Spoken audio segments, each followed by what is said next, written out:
မင်္ဂလာပါဗျာဒီနေ့ကတော့ Microsoft AZ ရဲ့အခြေခံသင်ခန်းစာတွေထဲက Lesson 7ကိုစတင်ပါမယ်ဒီသင်ခန်းစာမှာတော့ Home tab တွေက number တွေအကြောင်းတွေရဲ့နောက်ပြီးတော့ File အကြောင်းတွေရဲ့ Clear တွေရဲ့ Soft ရဲ့နောက်ပြီး Find and Replace တွေကိုဘယ်လိုလုပ်ရလဲဘယ်လိုသုံးပြရလဲဆိုတာကိုဆွေးနွေးသွားမှာဖြစ်ပါတယ် Home tab ထဲကနေပြီးတော့ Editing မှာ File အကြောင်းတွေကိုဘယ်လိုသုံးပြရလဲဆိုတာနဲ့ပတ်သက်ပြီးတော့ဆွေးနွေးမှာဖြစ်ပါတယ် File မှာဒီခွန်းကောက်လေးကိုနှိပ်လိုက်ရင်down ရဲ့ right ရဲ့ up ရဲ့ left ဆိုပြီးပါပါတယ်ဒီကောင်လေးကတော့ဘာအတွက်အသုံးပြုလဲဆိုလို့ရှိရင်ကိုရှိပြီးသား selection ပေးထားတဲ့ဇယားခွက်တစ်ခုကနေပြီးတော့အဲ့ဇယားခွက်ကကိန်းနဲ့နံပါတ်တွေကိုနေရာပြောင်းရွှေ့လောက်တဲ့အခါဒီမှာသုံးပါတယ်ဆိုတော့ဒီနေရာမှာဥပမာနေရာအဖြစ်ဒီနေရာလေးကိုပြပါမယ်ဥပမာဒီနေရာမှာ selection ပေးထားတယ်ဆိုပါစို့ဖေးကိုပါမယ်ဒီ down ဆိုတဲ့အကောင်ကကြတော့ဒီ selection ပေးထားတဲ့နေရာကနေပြီးတော့ဒီအပေါ်ကအကောင်ကိုအောက်ကိုရှာတဲ့အခါမှာဒီအပေါ်ကအကောင်လေးနေရာမှာကျင်နေခဲ့မယ်ဒီနေရာကအကောင်ရဲ့ကိန်းကနေကိုလေဒီမှာလေးထားခြင်းတဲ့နေရာမှာ down ကိုအသုံးပြုပါတယ် down ကိုနှိပ်လိုက်ပါမယ်ဒါဆိုရင်တော့ဒီကနေဟာအောက်ကို copy ပွားတဲ့အနေနဲ့ကျလာပါတယ်နောက်တစ်ခုကတော့ဒီရှိမှာပါတယ် right ပါ right ကကြတော့ဒီကနေပေါ့ဒီဘေ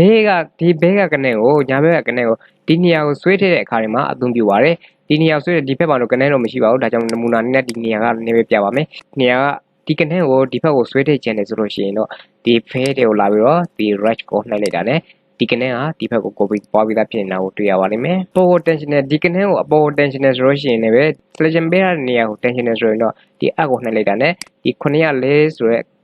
ကိန်းကနေဟာအပေါ်ကိုရောက်သွားတာကိုတွေ့ရပါလိမ့်မယ်။တိုးတယ်မဟုတ်ဘဲနဲ့ဒီဖက်နေရာပါတဲ့ left ဆိုတဲ့ကောင်ကကြတော့ဒီဘက်ကကိန်းကနေတွေကိုဒီနေရာကိုရွှေ့လို့တဲ့အခါဒီမှာသုံးပါတယ်အဲဆိုလို့ရှိရင်ရွှေ့မယ်ဆိုလို့ရှိရင်တော့ဒီ left ကိုနှိုက်လိုက်တာ ਨੇ ဒီစနစ်ကနေဟာဒီနေရာကိုရောက်လာတာကိုတွေ့ရပါလိမ့်မယ်။ဒါကတော့ဒီ file တွေက down right up left တို့ရဲ့အသုံးနှုန်းတွေပဲဖြစ်ပါတယ်။ဆက်ဆွေးနွေးချင်တာကတော့ဒီ zone gain မှာ zone gain တွေကိုဘယ်လိုတိဆောက်ရမလဲဘယ်လိုဆွဲရရမလဲ zone လေးကြီးပဲ gain ကနေတွေကိုဆွဲချချင်တဲ့အခါတွေမှာသုံးမယ်ဆိုရင်တော့အရင်ဆုံး gain နှလုံးချရပါမယ်။ကိုယ်ကြိုက်တဲ့ gain ကနေ zone gain တစ်ခုကိုအဓိကအရင်ဆုံးထားပေးရပါမယ်။ဒီ zone gain တစ်ခုထားပြီးပြီဆိုလို့ရှိရင်တော့အဲ့ဒီ zone gain တစ်ခုကို selection ပေးလိုက်ပါ selection ပေးပြီးတာနဲ့ mouse နဲ့ဖိပြီးတော့ဆွဲချလိုက်တာနဲ့အကောင်လုံးဒီ zone အဖြစ်ကျလာတာကိုတွေ့ရပါလိမ့်မယ်။ main ကို switch နေဆိုလို့ရှိရင်တော့လည်းပဲဒီ mark gain တွေဖြစ်တဲ့1 3စသဖြင့်အပြင် mark gain တွေနှလုံးအပြင်ရှိနေဖို့လိုပါတယ်။ရှိနေပြီဆိုလို့ရှိရင်အဲ့ဒီ mark gain တွေကို selection ပေးလိုက်ပါပြီးတော့ keyboard ကနေပြီးတော့ဖိပြီးတော့ဆွဲလိုက်ရပါမယ်။ဒါဆိုရင်တော့ကြည့်လိုက်ပါ1 3 5 7စသဖြင့်အပြင် mark gain တွေကိုပဲ10 cb ကိုကြိုက်တဲ့လောက်ဆွဲလို့ရပါပြီ။ဟုတ် gain တွေကို copy ပွားချင်တာဆိုရင်တော့ဒီအတိုင်းရိုးရိုးလေးပဲဖိဆွဲလိုက်တာနဲ့အဆင်ပြေပါတယ်ဒါဆိုရင်တော့ကိန်းတွေကိုရိုးရိုးဆွဲပြီးသားပါဒါ1တစ်လုံးလေးကိုပဲဖိပြီးဆွဲလိုက်တဲ့အတွက်ကြောင့်1တစ်လုံးလေးကိုပဲ copy ပွားပြီးသားတွေ့ရပါလိမ့်မယ်နောက်တစ်ခုကကိန်းတွေကိုကြီးဆိုင်ငယ်လိုက်အဆိုင်တိုင်းလိုချင်တယ်ဆိုရင်တော့ဒီကိန်းကနန်းတစ်ခုရေးထားပြီးတော့အဲ့ကိန်းကနန်းပေါ်မှာဒီ control ကိုနှိုက်ပြီး mouse နဲ့ဖိဆွဲလိုက်တာနဲ့ mouse နဲ့ဖိဆွဲလိုက်တာနဲ့အောက်ကိုရောက်ရင်လိုချင်တဲ့လောက်ရောက်တာနဲ့ပြလိုက်ပါဒါဆိုရင်တော့ဒီကိန်းတွေကအဆိုင်တိုင်းကျလာတာကိုတွေ့ရမှာဖြစ်ပါတယ် control key ကိုနှိုက်လိုက်တဲ့အခါမှာဒီအပေါင်းတန်ခဏလေးပြောင်းသွားတာကိုတွေ့ရပါလိမ့်မယ်အဲ့ဒီအပေါင်းတန်ခဏပြောင်းသွားမှသာလေကနန်းကိုဆန်းပေးမှာဖြစ်ပါတယ်နောက်တစ်ခုကတော့ဒီကြီးဆိုင်ငယ်လိုက်ပေါ့ကြီးတဲ့ကနန်းကနေပြီးတော့အငယ်ကြီးပဲဆက်တက်ပြန်ဆန်းချင်လာရှင်နေဆိုရင်တော့ဒီတစ်လုံးနဲ့ရေးလို့မရပါဘူးအောက်ကနေပြီးတော့အငယ်စီကိန်းကိုဆန်းချင်တာအတွက်ကြောင့်မလို့အငယ်ကိန်းတစ်လုံးထပ်လိုက်ရပါမယ်ဥပမာဆိုကြပါတော့စနစ်နောက်ကဆိုတော့အောက်ကဆိုလို့ရှိရင်စစ်တစ်ရှိပါမယ်ဒါဆိုစစ်တစ်လို့ရေးလိုက်ပါမယ်ပြီးတော့အဲ့နှစ်ကောင်ကို selection ပေးလိုက်ပါ selection ပြီးတော့ဒီဘေးနားကနေပြီးတော့ mouse နဲ့ပြီးတော့ switch လိုက်တာနဲ့အောက်ကိုဆင်းလာတဲ့ကနန်းတွေက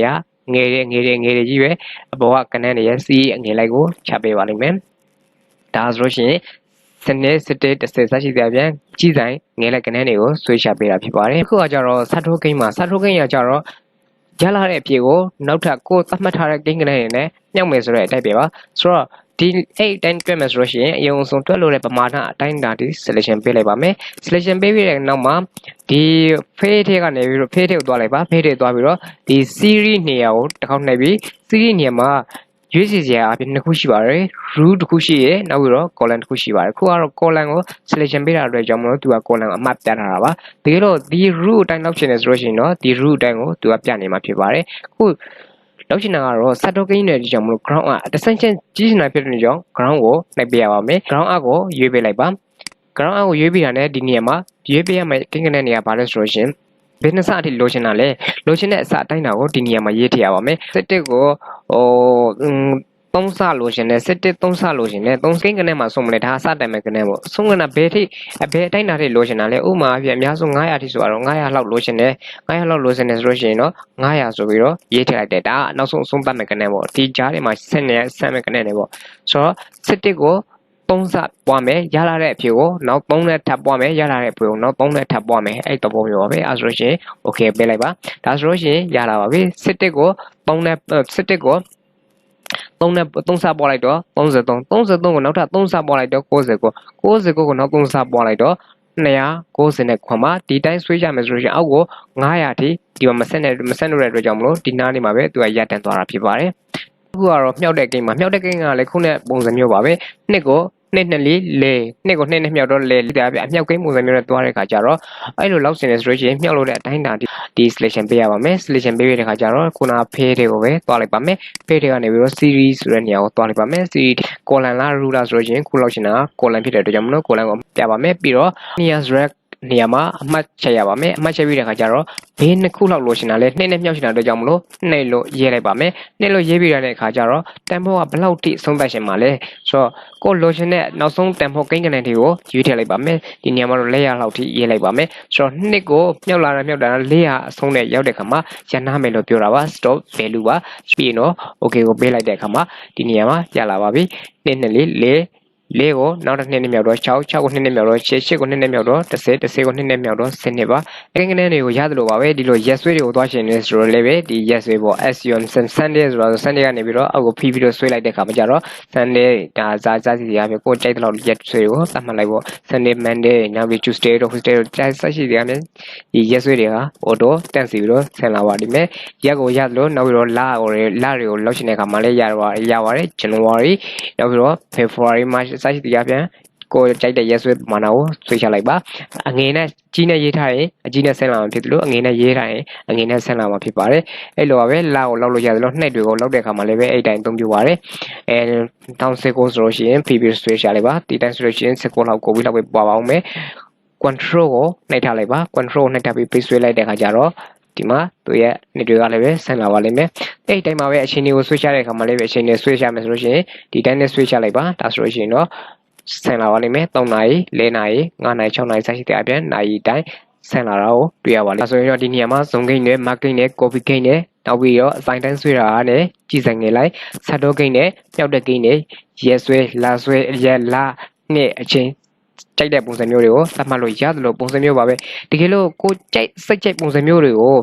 ုကိုတိုင်းဒီနေရာမဟုတ်ဘဲနဲ့ series fit ကိုတိုင်းသတ်မှတ်ရှင်နေဆိုလို့ရှိရင်ဥပမာဆို infinity ဆိုတော့ infinity ဆို A လို့ရေးထားတယ်ပြီးတော့အောက်ကိုဆွဲချလိုက်တဲ့အခါကျတော့ဒီပါinfinity နေပညာအစရှိတဲ့အပြင်ဆေးခွက်တစ်ခုကိုစကလုံးတစ်လုံးတိုင်းကိုသတ်မှတ်ပြီးတော့ဆွဲခဲ့ရှင်နေဆိုလို့ရှိရင်လည်းပဲဆွဲလို့ရပါတယ်ဒီအတိုင်းနှမျိုးဆွဲမယ်ဆိုလို့ရှိရင်ဖိုင်နေရာကိုရောက်ပြီဆိုလို့ရှိရင်ဖိုင်နေရာကိုရောက်ပြီဆိုလို့ရှိရင်ဒီ option ဆိုတဲ့နေရာကိုတွေ့ပါလိမ့်မယ် option ကိုတစ်ခေါက်ထပ်နိုင်ပါမယ် option ထပ်နေတာနဲ့ဒီလို dialog box တစ်ခုကြာလာပါမယ်အဲ့ dialog box ထဲမှာမှဒီ advanced ဆိုတဲ့နေရာကိုတွားလိုက်ပါမယ်အဲ့နေရာကိုရောက်တဲ့အခါမှာအောက်ဆုံးကိုဆွဲချလိုက်ပါအောက်ဆုံးကိုဆွဲချဒီမှာ add custom line ဆိုတာတွေ့ပါလိမ့်မယ် add custom line ကိုတစ်ခေါက်နှိပ်ပါမယ်နှိပ်တဲ့အခါဒီလိုပုံစံမျိုးကြာလာပါလိမ့်မယ်ခုနဒီဆွဲလိုက်လို့ infinity ကြာလာဒီလိုစရင်းသွင်းမိသားဖြစ်တဲ့အတွက်ကြောင့်မလို့ဆွဲချလို့ကြာတာပါဒီလို yes ဆွဲတွေနေဆွဲတွေကြာတယ်ဆိုတာကလည်းပဲဒီလိုစရင်းသွင်းထားလို့သာကြာတာဖြစ်ပါတယ်ဒီလိုဒီတိုင်းကိုတိုင်းသတ်မှတ်ချင်တယ်ဆိုလို့ရှိရင်တော့ကြိုက်တဲ့ပုံစံမျိုးကိုကိုတိုင်းဒီတစ်ဖက်မှာဒီ new lens ကိုရွေးထားပြီးတော့ခါမှာကြတော့ဒီဘက်ကဏ္ဍမှာကြိုက်တဲ့စာလုံးကိုကိုတိုင်းရွေးရှင်ရေးနိုင်ပါတယ်ဥပမာဆိုပါစို့ a ရေးလိုက်ပါပြီကြားတယ် ARR ဆိုတော့ ARR for example စိုက်ရှိရပြန်ဒီစကလုံးလေးလုံးရေးထားရဆိုပါဆို A ကိုရေးလိုက်တာနဲ့ fish ဆွေးချလိုက်တဲ့အခါမှာအောက်က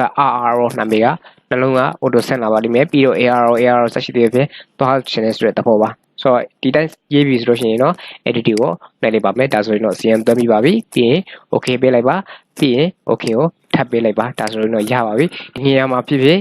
A လို့ရေးကြည့်လိုက်ပါရေးလိုက်ပြီဆိုရင် A ကိုပဲအောက်ကိုဖိပြီးဆွဲချကြည့်လိုက်ပါဒါဆိုရင်တော့ ARR ဆိုတဲ့ခုနရေးထားတဲ့ series အနေနဲ့ကြာလာမှာဖြစ်ပါတယ်တ တကယ်လို့ကိုမလို့ရှင်တို့ရဲ့အကောင့်တွေကိုဖျက်ရှင်နဲ့ဖျက်ထောက်ပစ်ရှင်နဲ့စိုက်စီရပြန်ပြုလုပ်တဲ့အခါမှာတော့ clear ကိုသုံးပါတယ်ဒီ clear တစ်ခုလေးနဲ့ဆိုလို့ရှိရင်ကိုဖျက်ထောက်ရှင်တဲ့နေရာကို selection ပေးရပါမယ်ပြီးပြီးတော့ကမှဒီမှာ clear ကိုနှိုက်တာနဲ့ဒီကောင်ဟာပြည့်စည်သွားမှာဖြစ်ပါတယ်ဒီနေရာ clear မှာ clear ကိုအကုန်လုံးကိုဖျက်ရှင်တာလားဒါမှမဟုတ် format ဒီ format တွေကိုလောက်ပဲဖျက်ရှင်တာလားဒါမှမဟုတ်ဘူးနဲ့ content ဒီမှာစစ်စမှုပါတဲ့အရာအလုံးဖျက်ရှင်တာလားဒါမှမဟုတ်ဘူးနဲ့ clear comment ဆိုတာဒီပေးထားတဲ့ဒီနောက်ကျ comment ရေးနေလို့ပေးပါဦးမယ်ဒီပါဒါတွေ comment တွေလို့ခေါ်ပါတယ်ဒီ comment တွေကိုပဲဖျက်မှာလားစိုက်စီရပြန်ဟပ်ပါလိုက်နေဖျက်မှာလားစိုက်စီရပြန်ဖျက်မဲ့အကြောင်းအရာတွေကိုရွေးချယ်ပြီးတော့ဖျက်လို့ရပါတယ်ဥပမာ clear ကိုဆိုရင်အကုန်လုံးပြတ်ပါသွားလိမ့်မယ်ဒီနေရာမှာတော့ဒီ comment ကိုပဲဖျက်ပေးပါမယ်ဖျက်ပြပါမယ်ဒီမှာ comment ကိုပါပါတယ် comment ရှိတဲ့နေရာကို selection ပေးလိုက်ပါမယ်ပြီးတော့ clear ကိုလာပြီးတော့ဒီ comment ဆိုတဲ့နေရာကိုနှိပ်လိုက်တာနဲ့ဒီနေရာမှာခုနရေးချီနေတဲ့ comment ကမရှိတော့ပါဘူးနောက်တစ်ခုကကြတော့ဒီ soft filter ပါဒီ soft filter ကကြတော့ content တွေကိုကြီးဆိုင်နေလိုက်ငေးဆိုင်ကြီးလိုက်လောက်တဲ့အခါမှာအသုံးပြုပါတယ် A to Z စာလုံးတွေဆိုရင်လည်း A to Z Z to A စသဖြင့်အပြင် C ရပြင်စီရဲ့အခါတွေမှာအသုံးပြုပါတယ်ဥပမာကြည့်ကြပါစို့ဒီနေရာမှာနံပါတ်တွေစီထားတယ်ဒီနံပါတ်တွေကိုကြီးဆိုင်ငေးလိုက်စားငေးဆိုင်ကြီးလိုက်စသဖြင့်စီရှင်နေဆိုလို့ရှိရင် selection ပေးလိုက်ပါပြီးတော့ soft filter ကိုလာပြီးတော့ဒီမှာကြီးဆိုင်ငေးလိုက်စီမလားငေးဆိုင်စီးလိုက်စီမလားစသဖြင့်အပြင်ရွေးလိုက်ပါဒါဆိုလို့ရှိရင်ငေးဆိုင်ကြီးလိုက်စီမဖြစ်တဲ့ကြောင့်မလို့ထဲအောင်ငေးဆိုင်ကြီးလိုက်ရွေးလိုက်ပါဒါမှမဟုတ်ကြီးဆိုင်ငေးလိုက်ရွေးလိုက်ပါမယ်ဒါဆိုရင်တော့ okay selection identity ထည့်မှာပြီးလောက်မှာဖြစ်တဲ့ကြောင့်မလို့ okay ဆော့လိုက်ပါမယ်ဒါဆိုရင်တော့အကြီးရဲ့ connect တွေကအပေါ်ကိုရောက်သွားတာတွေ့ရပါလိမ့်မယ်ဘာပဲကိန်းကနေတွေကိုရသလိုပုံစံမျိုးပဲစာတွေကိုပါလောက်ချင်တယ်ဆိုလို့ရှိရင်လည်းစာတွေကို selection ပေးလိုက်ပါမယ် A to Z Z to A C မှာဖြစ်တဲ့ကြောင့်ဖေတာကိုတွားလိုက်ပါဒီတော့ A to Z C ရှင်နေဆိုလို့ရှိရင် A to Z ကိုနှိပ်လိုက်ပါမယ်ဒါဆိုရင်တော့ဒီ selection ထည့်ရပဲလောက်မလားဆိုတော့ဟုတ်ကဲ့ selection ထည့်ရပဲလောက်မယ်ဆိုတော့ဆော့လိုက်ပါမယ်ဆိုတော့ရှင်ဒီနေရာမှာ selection ပေးထားတဲ့အတန်းရောနေနမိတ်တွေပါအကုန်လုံးကို A to Z အဖြစ်စီထားတာကိုတွေ့နောက်တစ်ခုကကြတော့ဒီမှာပါတဲ့ file selection မှာ file selection ဆိုတာတော